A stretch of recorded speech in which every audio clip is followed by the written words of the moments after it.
이제 지난주까지 사랑에 대한 부분을 이제 말씀을 이제 나눴습니다. 그리고 사랑이라는 단어에 예수 그리스도를 넣어서 한다면 또 더 큰 의미가 있다. 그래서 예수라는 의미가 그 안에 있기 때문에 예수가 없이 행하는 모든 일들은 아무 유익이었고 아무것도 아니다라고 이제 말씀을 드렸습니다. 그런데 이 말씀을 할 때 보면은 12장도 은사에 대해서 이야기했고 14장도 은사와 예언의 은사들인데 거기 특별히 방언과 예언에 대해서 이야기하는데 그 양쪽의 말씀 사이에 사랑을 딱 끼워 넣어서 한 것은 무엇일까요? 이 사랑이 꼭 그 삶의 베이스로 깔려 있지 않으면 안 된다라는 것을 설명하고자 이 사이에 꼭 끼워 놓은 거예요. 그래서 어떠한 일을 하든 무엇이 딸려가야 되는 거죠? 사랑이 딸려가야 됩니다.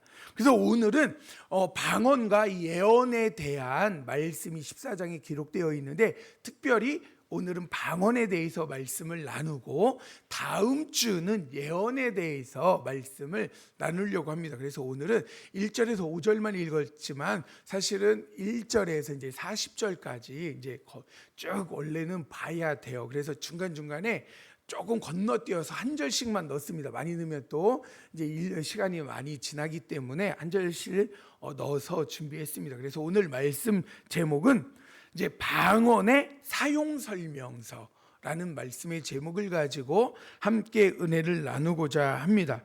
오늘날 교회 안에는 방언을 두고 두 가지의 극단적인 오해가 있어요. 우리가 뭐 이제 교회 별로 이제 막 다른 교회 막 다니시진 않았으니까 잘 모르시는 부분들도 있지만 교파별로 이제 중요하게 이 방언을 많이 여기는 곳도 있고 그렇지 않고 방언을 조금 무시하는 곳도 있기도 합니다. 그래서 극단적으로 두 곳이 있는데 무엇이냐면 하나는 방언을 천상의 언어, 그러니까 천사의 말들이다라고 이야기하는 것처럼 천상의 언어라서 무조건 최고의 은사다. 그래서 방언을 꼭 받아야 된다. 방언을 받지 않으면 성령의 세례를 받지 못한 자다. 성령의 임재를 경험하지 못한 자다라고 극단적으로 이야기하는 곳이 있습니다. 그리고 또 반대로 무엇이냐면 방언을 가리켜서 또 다른 곳은 뭐라고 이야기하면 마귀의 장난이라고 이야기를 합니다. 그래서 아예 방언을 하지 말라라고 해요. 신약성경 때에 까짓이 방언이고 이제는 방언은 끝났다라고 이야기를 하기도 합니다. 그리고 이렇게 더 문제가 되는 것은 무엇이냐면 이 방언을 가지고 무엇을 이해하면 하는 거 가지고도 판단하고 판단한 것을 가지고 그것을 알아듣지 못하면 또 무시하는 분들도 있습니다. 그래서 이러한 보수적인 것에서는 성경이 완성되어져 가서 방언은 이제 필요 없다라고 이야기를 하기도 합니다. 그런데 이러한 이야기를 하는 경우가 무엇이냐면 고린도전서 우리가 지난주에 봤던 13장 10절에 있는 말씀이에요. 한번 읽어볼까요? 다시 한번 읽겠습니다. 시작. 온전한 것이 올 때에는 아멘. 모든 것이 부분적이었죠. 근데 온전한 것이 왔대요. 온전한 것이 누구예요? 예수 그리스도가 오셨잖아요. 예수 그리스도가 이 땅에 오셨기 때문에 온전한 것이 왔기 때문에 부분적인 방언, 부분적인 은사 이런 거 다 없다. 성경에 그리고 성경 완성했는데 무슨 그게 있냐 필요 있냐. 성경을 통해서 하나님이 다 말씀해 놓으셨는데 방언이 뭐가 필요 있냐라고 이야기를 해요. 그래서 이 온전한 것의 의미는 예수 그리스도를 말씀하시기도 하지만 그 뜻에는 무엇이 있다고 했죠? 최종 목적지에 도달해서 완성된 것이에요. 그러니까 예수 그리스도를 통해서 최종 목적지가 완성이 되어진 것 맞죠.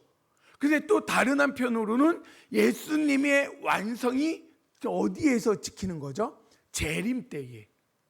그런데 아직 예수님이 재림하시지 않았음에도 불구하고 이 단어만을 가지고 설명을 하는 거예요. 그래서 은사는 폐해야 된다. 은사하는 거 다 마귀의 장난이다 라고 이야기를 하기도 합니다. 그러니까는 그렇게 이야기하면 방언 받으신 분들 어떻게 할까요? 시험 들겠죠. 그래서 거기에 남아있는 분들이 없는 경우들도 있어요. 왜냐하면 방언을 너무 한쪽으로 가서 왜 이렇게 한쪽은 천상의 언어라고 이야기하고 그리고 한쪽은 그거 다 마귀의 장난이야 라고 이야기를 할까요? 왜 다 성경 말씀을 가지고 이야기하는데 왜 이렇게 극단적으로 이야기가 되어질까요? 왜냐하면 하나님의 성경 말씀으로부터 나의 신앙을 세워야 돼요. 그런데 어떻게 할까요? 내가 좋아하고 내가 원하고 내가 추구하는 것을 먼저 세워놓고 거기에 무엇을 끼워 맞추는 것이죠? 하나님의 말씀을 끼워 맞추는 거예요. 그러다 보니까 극단적으로 오는 거야. 이건 마귀의 장난이야. 이거는 방언은 천상의 언어이기 때문에 못 받은 자는 성령의 임재를 경험하지 못한 자야. 이렇게 이야기하는 거예요. 이거 우리가 어디에서 지금 잘 보고 있나요? 정치 색깔을 보면 잘 보면 되죠. 목사님들도 색깔이 다 달라요. 근데 너무 극단적으로 가시는 분들이 있어요. 보수나 진보나. 근데 우리가 생각해야 될 게 있습니다. 하나님이 그렇게 하라고 하셨나요? 성경에? 없어요. 그렇게 하라는 거 없어요. 그런데 자기네들 어떻게 해요? 하나님이 그렇게 했기 때문에 목숨을 건다라고 말씀하시는 분들 정말 많잖아요.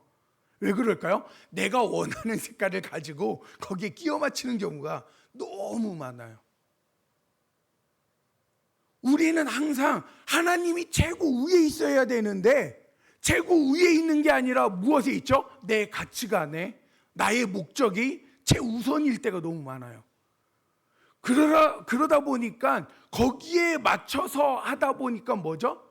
맞는 말이기도 하지만 그거 듣기 싫고 내가 주장하는 거랑 다르니까 반대하고 싶고 그래서 끝까지 우기면서 반대해서 반대의 말들을 찾아내고 반대의 이야기를 할 경우들이 너무나 많이 있습니다. 그래서 우리가 항상 무엇이냐면 어떠한 정치적인 것이나 어떠한 우리의 인생의 가치관보다 가장 위에 있어야 될 것은 무엇이죠? 하나님의 말씀이에요. 그러면 어떻게 해야 되죠? 하나님의 말씀에 순종을 해야 돼요. 그래서 우리가 항상 말해야 될 게 죽어도 이거 못해 라는 말을 절대로 하지 말라라고 제가 말씀드렸죠. 왜냐하면 죽어도 못해를 하나님이 하게 하신다니까요. 왜냐하면 그것까지를 순종해야 완전한 순종이기 때문에. 근데 우리는 어떻게 살아가고 있습니까? 내 목적에 내가 원하는 것에 하나님의 말씀을 끼워 맞추다 보니까 극단적으로 가는 거예요. 오늘 말씀에서 보면은 그렇지 않습니다. 하나님께서 말씀하실 때 무엇이면 주님이 오셔서 완성이 되기 때문에 성령의 은사는 분명하게 이 시대에 역사하고 있어요. 그런데 성령의 역사가 우리가 생각하는 것처럼 초자연적으로 일어나기도 하고 많은 일들이 일어나지만 그 역사는 어디 안에서 이루어질까요? 성경 말씀 안에서 이루어져요. 하나님께서 말씀하신 그 말씀에서 조금이라도 벗어난 것으로 성령님께서는 행하시지 않아요. 본인이 말씀하신 것을 본인이 벗어나서 말씀하신다? 그러면 그분이 전능하신 하나님이십니까? 올바른 하나님이십니까? 언제나 선하신 하나님이십니까? 언제나 의로우신 하나님이십니까? 아니죠. 로마 신화에 나오는 제우스 신하고 뭐가 달라요? 변덕스러운 거. 절대로 성경에 밖에 있는 일을 하나님은 하시지 않습니다. 왜냐하면 이 말씀에 약속을 하셔서 그래서 구약에서부터 말씀하셨던 그 모든 것들을 신약에 이루시고 또 세상 끝날까지 이루며 가시는 거예요. 근데 우리는 이 두 가지를 잘 생각해야 되는데 그런 걸 생각하지 않고 너무 한쪽으로만 생각하다 보니까 문제가 되어집니다. 따라서 성령님은 오늘도 자유롭게 역사하시지만 결코 자신이 기록하신 성경 말씀의 테두리를 벗어나거나 위배되게 역사하지 않는다라는 이 기준만 있으면 무엇을 할 수 있죠? 이단을 거의 90% 이상은 여러분들이 그냥 봐도요 판별할 수 있어요. 그렇다면 오늘 이야기하는 방언은 어떠한 것일까요? 왜 그렇게 극단적으로 이야기할 수밖에 없었을까요? 방언에는 두 가지의 종류가 있습니다. 성경에서 말하는 이 방언이 이제 헬라어로 뭐냐면 글로사예요. 글로사. 글로사의 뜻에는 이제 몇 가지가 있는데 하나는 뭐냐면 혀를 이야기해요. 방언은 왜냐면 그 여러분들 혀를 이제 방언을 받아보신 분들은 알겠죠. 혀가 막 말리고 막 나는 한국말로 하는데 이상한 언어가 막 나오고 그런 거 이제 경험하신 분도 있으실 거예요. 그래서 그러한 일들로 무엇이면 혀라는 의미가 있고 또 다른 하나는 무엇의 의미가 있냐면 지방 언어 아니면 외국어, 지방 언어 외국어로 이야기를 합니다. 그런데 이렇게 보면은 두 가지의 이제 근로사가 있어요. 하나는 뭐냐면 사도행전적 근로사, 그리고 오늘 우리가 보고 있는 고린도 교회의 고린도적 근로사가 있습니다. 사도행전적인 근로사는 뭐냐면 대인 방언이라고도 하고 그리고 또 외국어 방언이라고도 합니다. 그래서 사도행전 2장에 보면 오순절 날에 성령이 임하셔서 베드로가 말씀을 전할 때에 보니까 놀라운 일이 있습니다. 베드로는 히브리어로 설교를 했는데 전 세계 각국에서 모여든 디아스포라 유대인들이 신기하게도 자기가 살던 고향의 나라의 말로 듣는 거예요. 그런 것들을 보면서 신기해. 저 사람 갈릴리 촌놈인데 어떻게 우리나라 말을 하지? 이렇게 성경이 기록하고 있잖아요. 그런데 이 일이 그때만 있었을까요?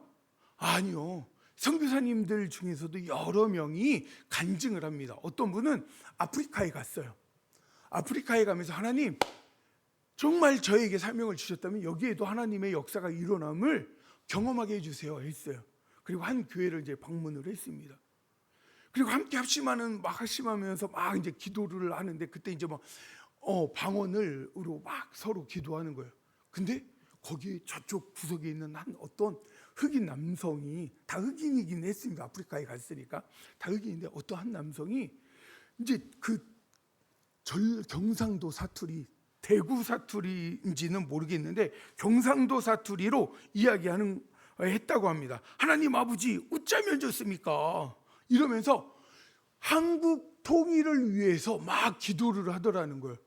그거 보고 깜짝 놀랐대요. 저 사람 한국에 살다가 온 사람인가? 그래서 끝나고 나서 이제 그쪽 이제 선교사님께 여쭤봤대요.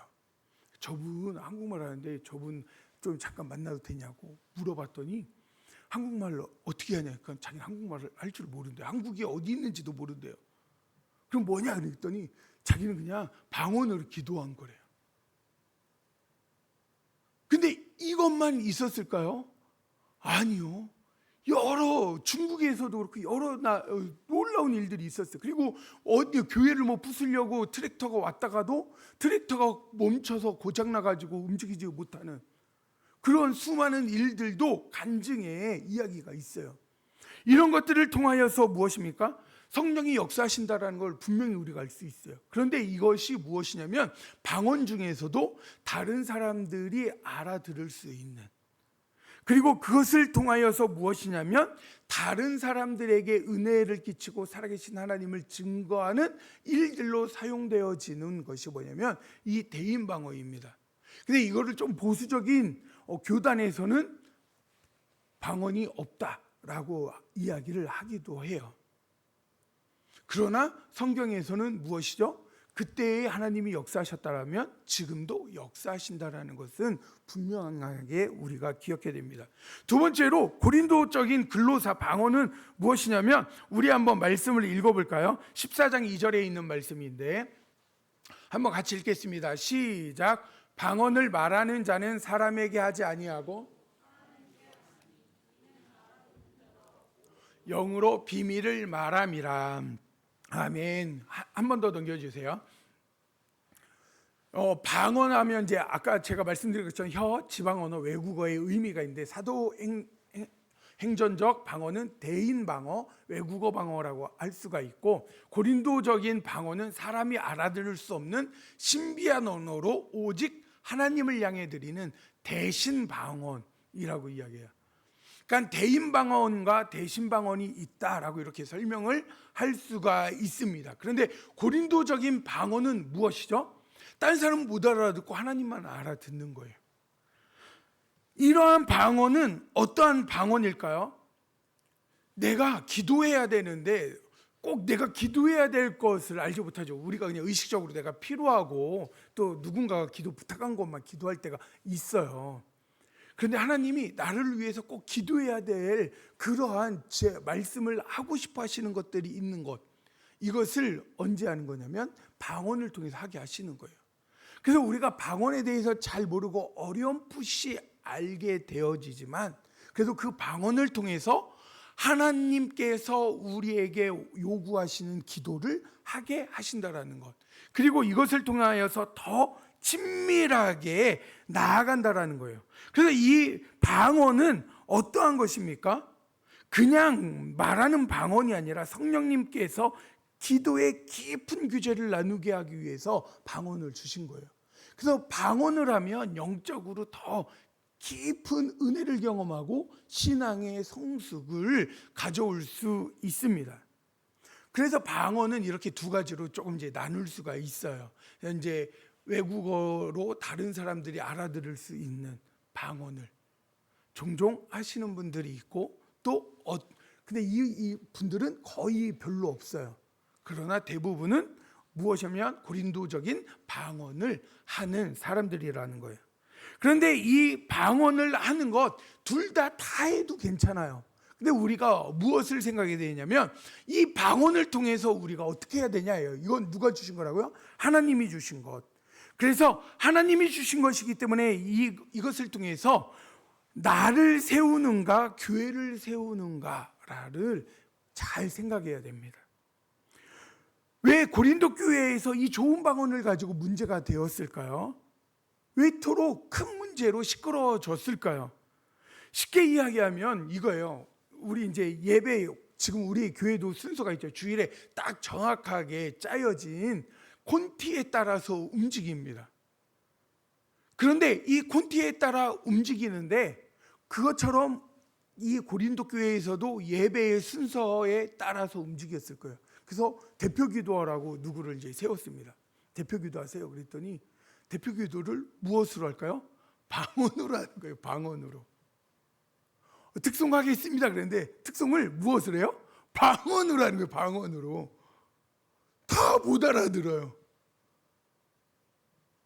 그래서 이것은 누구를 뽐내는 거죠? 나만 뽐내는 거예요. 저도 옛날에 잠깐 방언하다가 잊어버렸어요. 잃어버린 자라 방언을 못하는 자입니다. 부끄럽게도. 그런데 여러분들 방언을 하시는 분들도 보면 수준이 있다는 게 방언 되게 어리다고. 그리고 수준 높은 사람은요 이게 좀 고상하더라고요. 혀 굴림이 좋아져요. 발음이 좋아지는 것처럼. 그리고 찬양도 마음대로 방언으로 막 해요.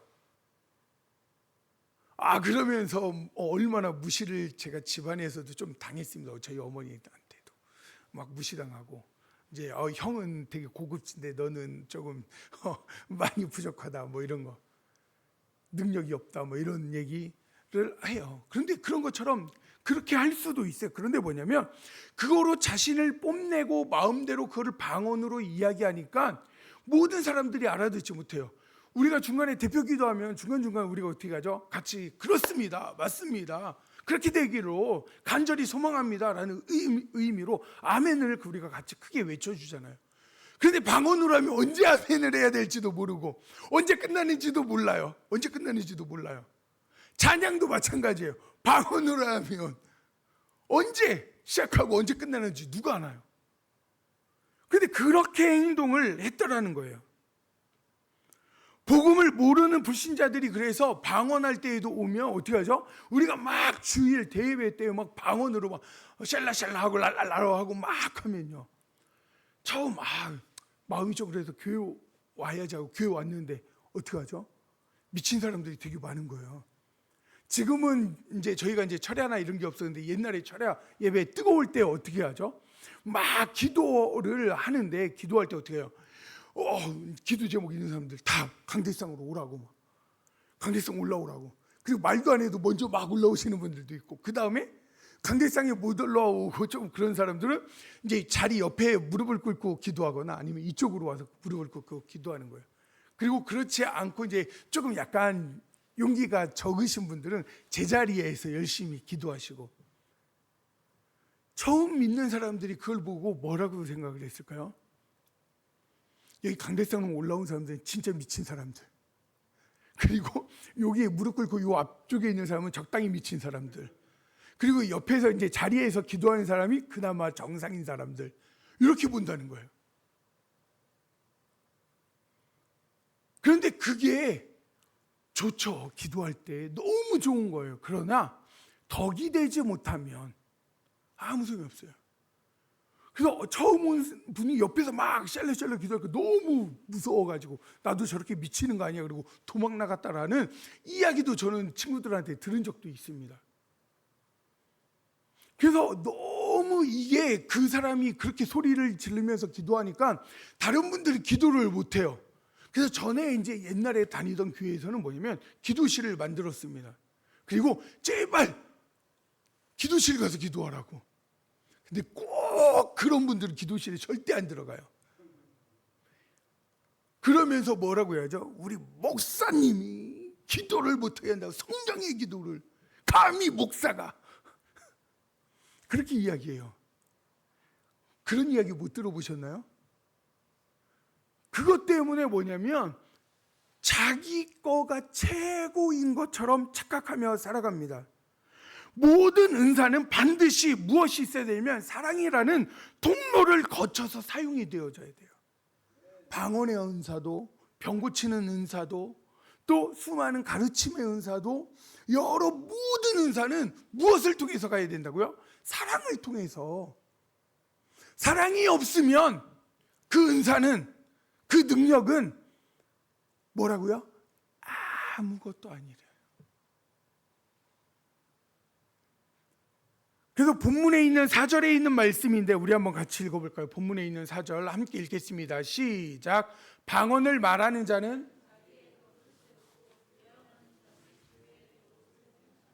아멘.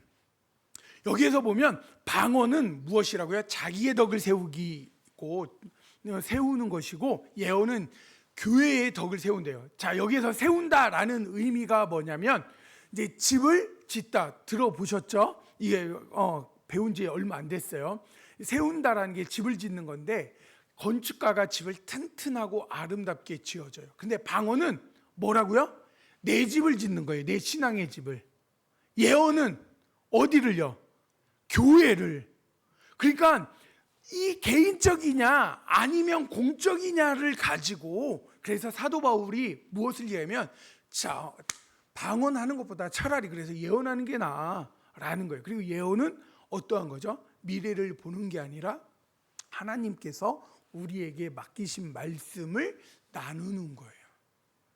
그렇기 때문에 이것이 더 낫다라는 거예요. 방언과 예언이 이 계급이나 우열이 있는 것이 아니라, 방언은 너 혼자 좋은 거고 예언은 우리 모두 좋은 거고, 그래서 방언을 자랑하는 것보다 무엇을요? 말씀을 나누고 함께 협력하여서 하나님의 뜻을 고민하면서 나아가는 것이 연약한 이들을 세우는 좋은 일이다라고 이야기를 하는 것입니다.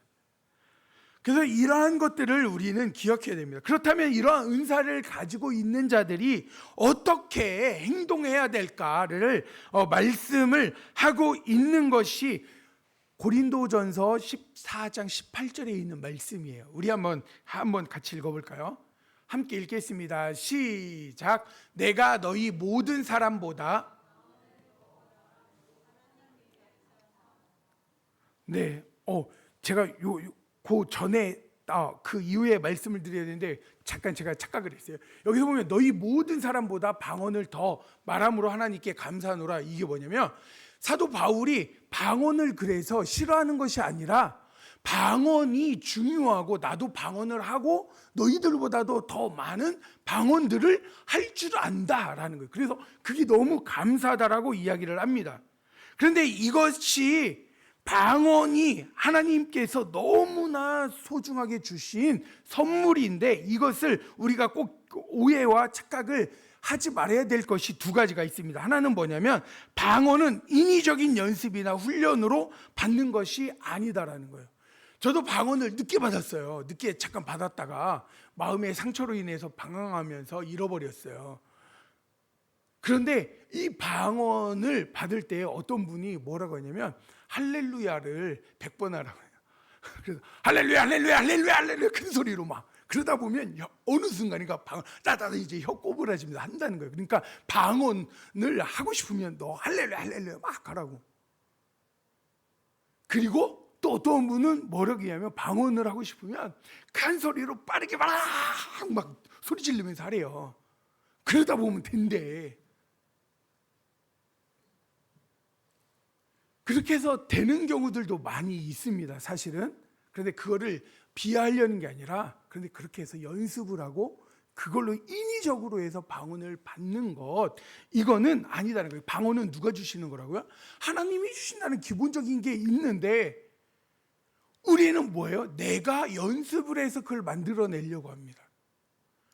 그래서 자기가 방언을 받았다고 착각하시는 분들도 되게 많았어요. 그래서 그거를 구분하는 법이 뭔지 아시나요?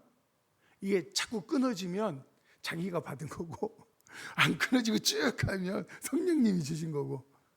그런데 제가 하나 받았다고 하면서 하시는데 그분들도 숨 쉬냐고 끊어져요. 구분을 사실은 잘 못합니다. 그렇기 때문에 무엇이냐면 우리가 인위적으로 받으려고 하면 안 된다라는 거예요. 그리고 또 다른 하나는 뭐냐면 모든 그리스도인들이 다 방언을 받아야 한다라는 착각은 하지 말아야 합니다.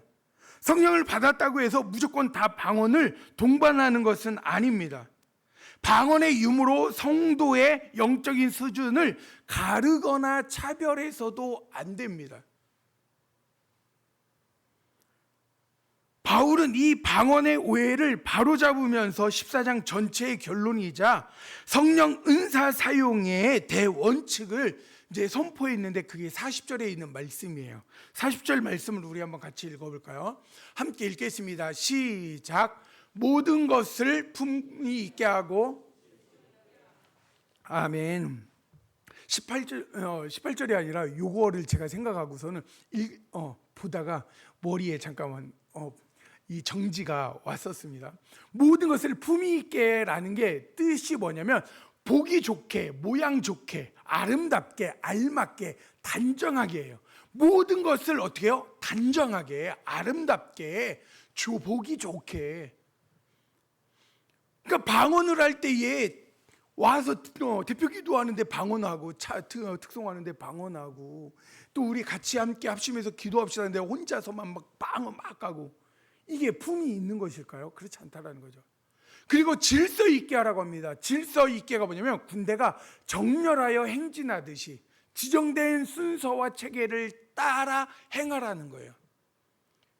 군대에서 제가 이제 그 훈련을 6주 동안 받을 때 마지막 때 꼭 뭐 하냐면은 이 대대별로 대대가 아니라 중대별로 해가지고 무슨 제식 훈련으로 사열을 합니다. 사열하면 연대장이 딱 거기 이제 서 있어요.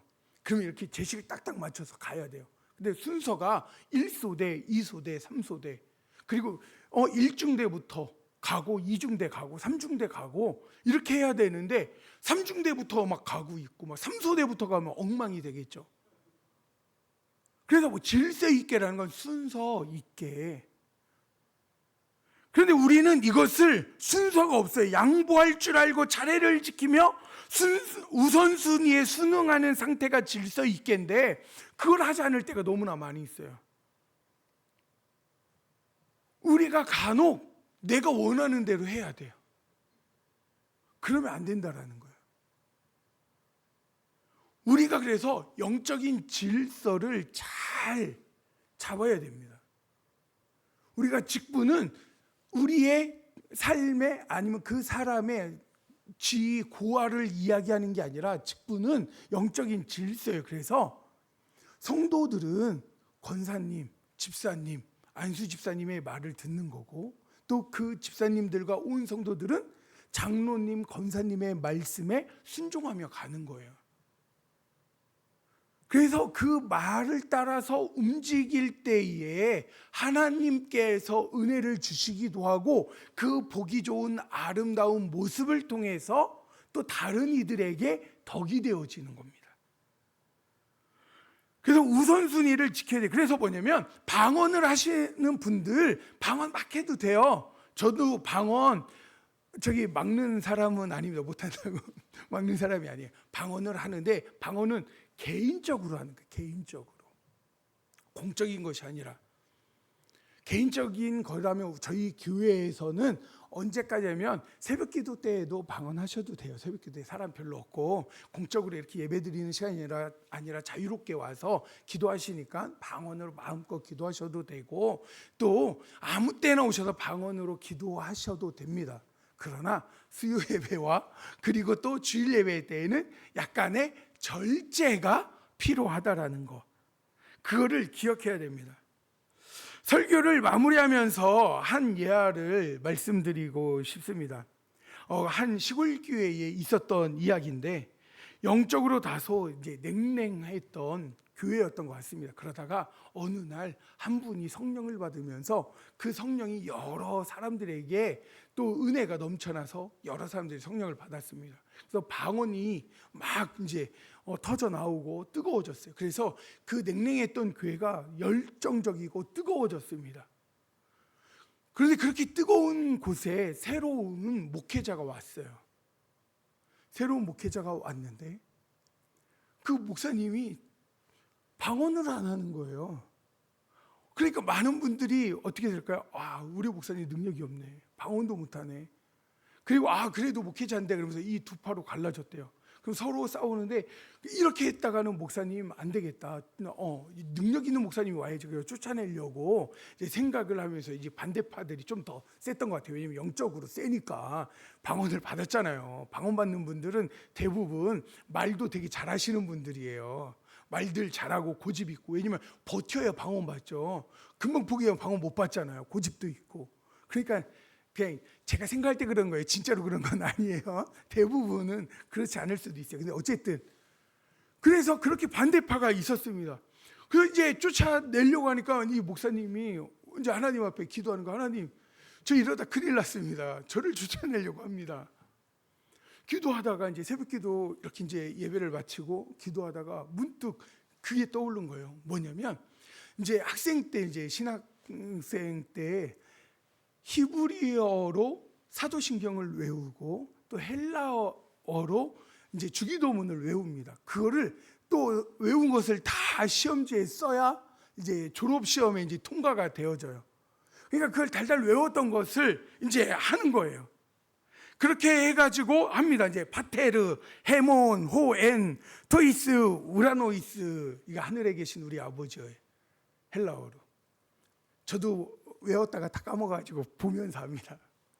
근데 그거를 줄줄 외우면서 하시니까 이제 이 목사님을 방언을 못하기 때문에 쫓아낸다고 하셨던 분이 앞에서 그걸 듣고선 반대파에 가서 이야기한 거예요. 우리 목사님 방언할 줄 안다고.